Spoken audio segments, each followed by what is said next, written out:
Hello, chào mừng các bạn đã quay trở lại với kênh Món Ăn Ngon. Như vậy là Trung Thu cũng gần đến rồi đấy các bạn. Cho nên hôm nay thì mình muốn chia sẻ đến các bạn cách làm món bánh Trung Thu nhân đậu xanh trứng muối nhé.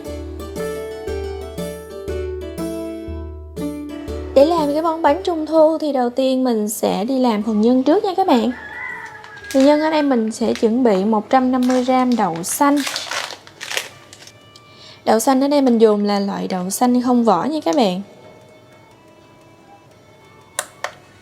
Bây giờ mình sẽ đi cân đậu nhé.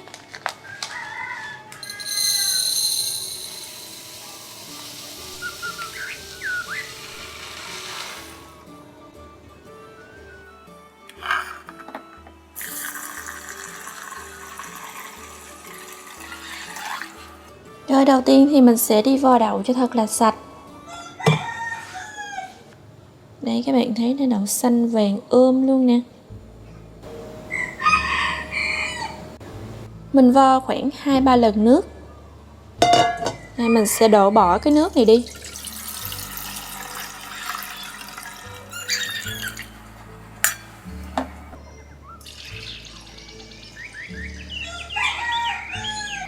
Mình đổ nước vào trong cái tô đậu để mình ngâm nha các bạn. Và mình sẽ ngâm khoảng 2 tiếng. Và đậu xanh nãy giờ thì mình ngâm cũng được 2 tiếng rồi đấy các bạn. Bây giờ thì mình sẽ đem đi nấu nhé.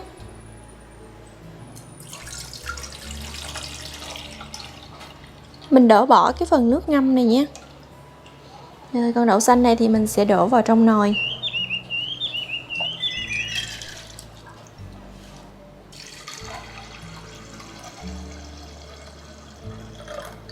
Mình đổ vào 600ml nước. Rồi mình nấu đậu xanh nhé. Bây giờ thì mình để lửa lớn để cho cái phần nước này nó sôi lên. Nước đã sôi lên rồi, bây giờ thì mình sẽ hạ lửa thật là nhỏ và mình sẽ nấu trong vòng 20 phút.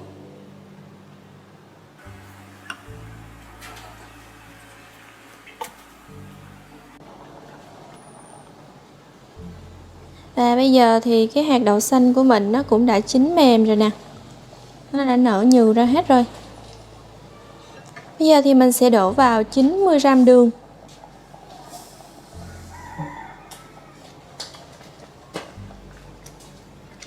Mình khuấy đều lên nhé, cho đường nó hòa tan ra. Mình sẽ cho vào một xíu muối nha các bạn, khoảng chừng nửa muỗng cà phê thôi. Sau khi cho đường vào thì mình sẽ nấu thêm khoảng 5 phút nữa. Đậu nãy giờ mình nấu được 5 phút rồi. Bây giờ thì mình sẽ tắt bếp luôn. Rồi mình nhấc cái nồi xuống khỏi bếp nhé. Mình sẽ dùng cái máy để mình xay cái đậu thật là nhuyễn.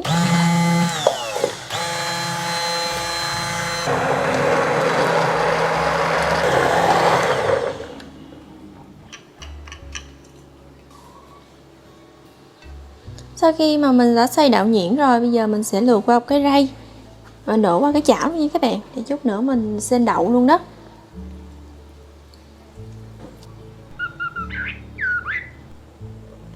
Mình lượt qua như vậy nè, để cho đậu của mình nó được mịn hơn. Mình đã lượt đậu xong rồi, giờ thì bắt lên bếp và mình đem đi xên thôi.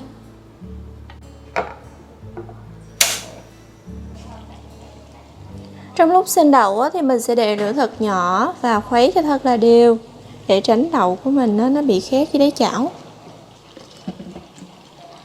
Bây giờ thì mình sẽ cho vào 1 muỗng canh dầu ăn. Cho dầu ăn vào thì nó sẽ giúp cho cái phần nhân của mình nó được láng mịn hơn. Với lại nó làm cho cái phần nhân nó được mềm nữa đó các bạn. Nãy giờ thì mình xên cũng được tầm khoảng 5 phút rồi đấy các bạn. Thì lúc này nó cũng hơi khô lại rồi nè. Và mình sẽ cho thêm 1 muỗng canh dầu ăn nữa nhé. Là tổng cộng mình cho vào trong cái chảo đậu xanh này là 2 muỗng canh dầu ăn.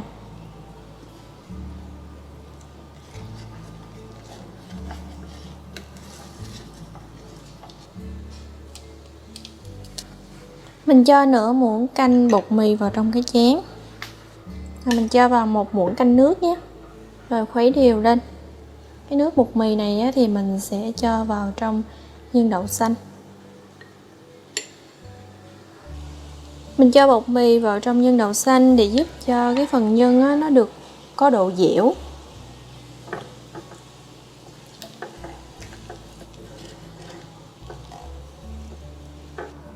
Khi mà các bạn xên, các bạn thấy cái phần nhân nó không còn dính vào chảo nữa và nó tạo thành một cái khối như thế này nè, là phần nhân của mình đã đạt rồi. Bây giờ thì mình sẽ tắt bếp luôn. Phần nhân này mình đổ ra ngoài cái tô để cho nó mau nguội. Mình đậy nắp lại nha các bạn, để tránh nó bị khô.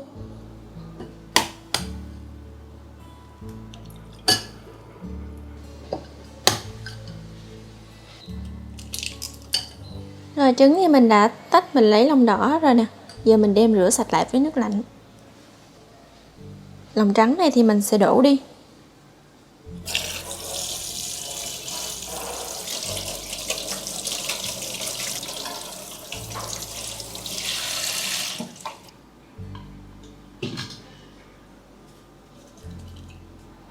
Mình cho trứng mà mình vừa rửa sạch xong vào trong cái muỗng dừa. Tiếp theo là mình sẽ cho rượu trắng vào nha các bạn. Rượu trắng này thì mình sẽ cho vào khoảng 1 muỗng canh. Mình rửa qua với rượu trắng để cho nó sạch, với lại nó không còn cái mùi tanh của trứng nữa. Mình tráng qua như thế này. Rồi mình đổ cái nước rượu này bỏ đi.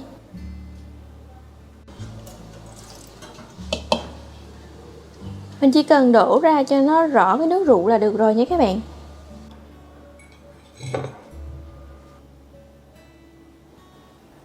Mình sẽ rưới 1 muỗng cà phê dầu mè lên trên những cái trứng muối để cho nó thơm với lại có cái độ bóng.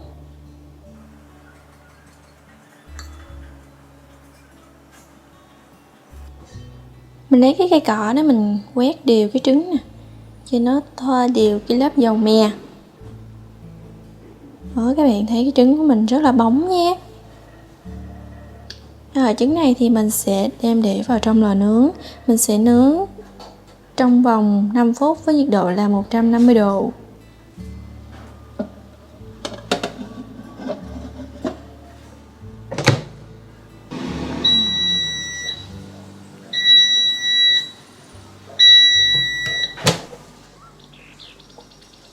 Wow, mùi trứng muối rất là thơm nhé các bạn.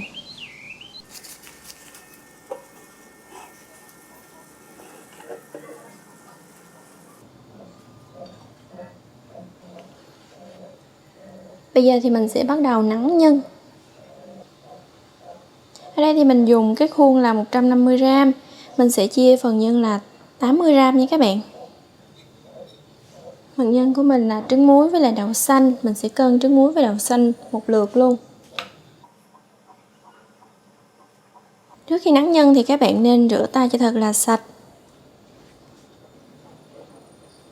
Các bạn ép ra, rồi mình sẽ cho trứng muối vào giữa, rồi nắn lại thôi. Sau đó mình sẽ lăn cho nó tròn. Đây, mình được cái nhân đậu xanh trứng muối rồi đây các bạn.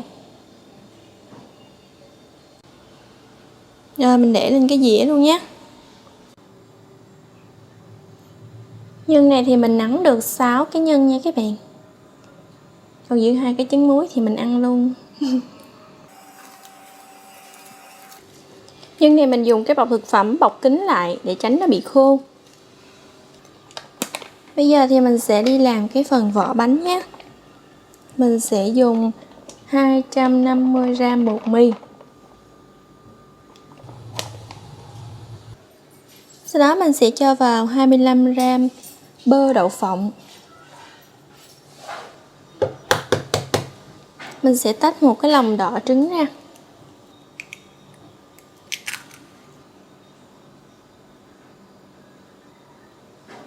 Đây mình sẽ cho lòng đỏ trứng vào trong bột luôn. Tiếp theo là mình sẽ chế vào 30ml dầu ăn. Và đây là nước đường để làm bánh trung thu, thì các bạn có thể xem ở link ở bên dưới nhé. Cách làm nước đường thì mình đã từng làm rồi. Rồi mình sẽ cho 150g nước đường.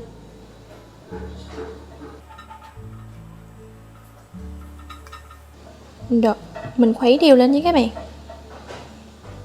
Trộn đều cái hỗn hợp này lên.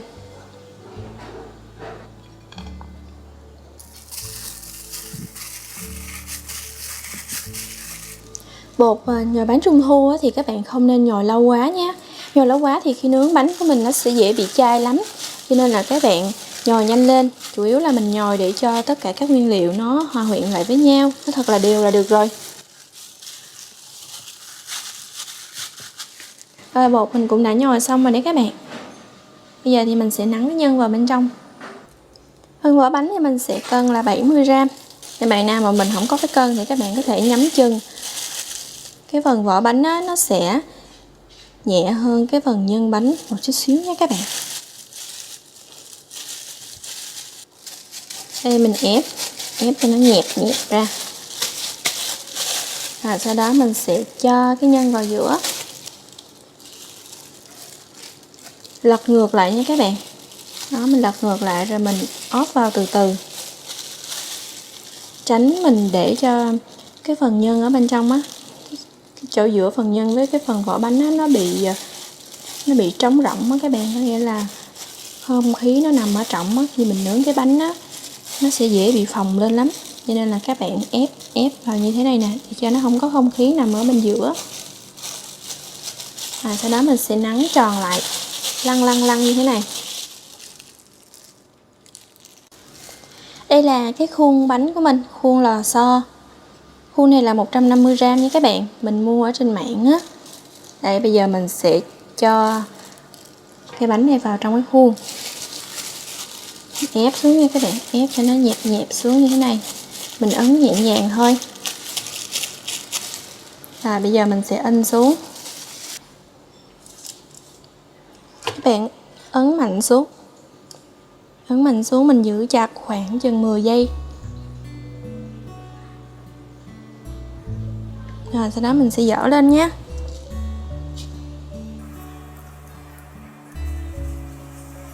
Mình dỡ cái khuôn lên nhẹ nhàng thôi. Wow, trời ơi các bạn ơi, cái bông sen rất là đẹp. Để mình xoay lại cho các bạn xem nha. Để mình để cái khuôn ngược. Đây các bạn nhìn nè. Wow, nhìn cái hoa sen rất là đẹp, rất là sắc sảo luôn vậy đó.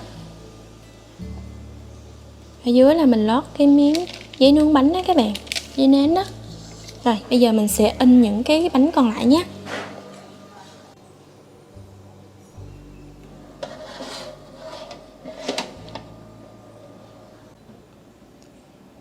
Và mình sẽ nướng ở nhiệt độ là 180 độ trong vòng 12 phút.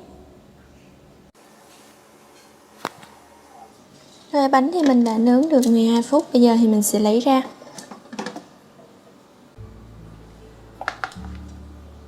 Mình sẽ xịt nước vào trong bánh.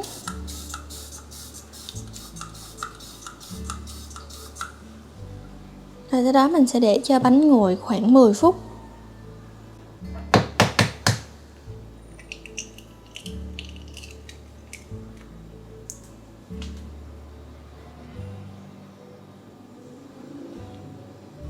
Mình cho một lòng đỏ trứng vào trong cái chén. Sau đó mình sẽ cho vào 2 muỗng canh nước.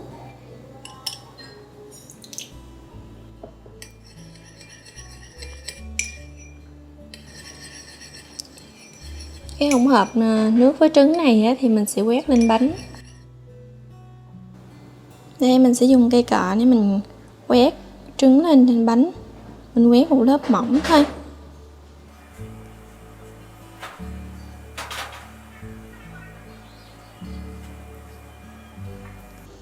Mình quét đều xung quanh cái bánh luôn. Bánh mình cũng đã quét xong phần lòng đỏ trứng rồi, giờ mình đem đi nướng thôi. Và mình sẽ nướng tiếp ở 180 độ trong vòng 5 phút.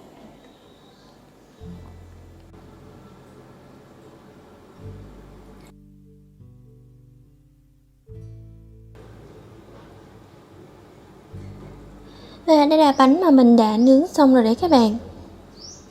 Đây các bạn nhìn nè. Bánh có màu rất là đẹp nhé.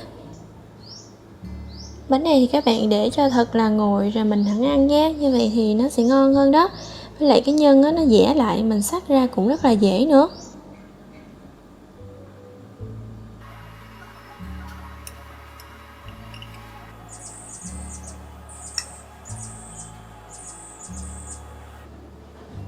Bánh vàng từ ngoài vào trong luôn đấy các bạn. Vỏ bánh vàng nè, nhân đậu xanh vàng, rồi trứng muối vàng nữa.